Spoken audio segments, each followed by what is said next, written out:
In this video, I'll show you how to add collaboration in Instagram after posting. Ensure you subscribe and turn on the bell notification to this channel for lots of educational guides and contents like this. Head over to your Instagram, right?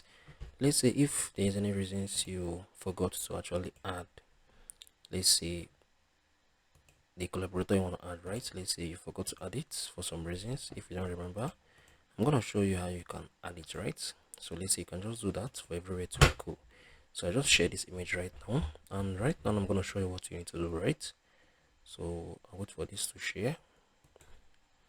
So our post has been shared, right? So I'm gonna just click cancel this. I'll head over to our profile, right?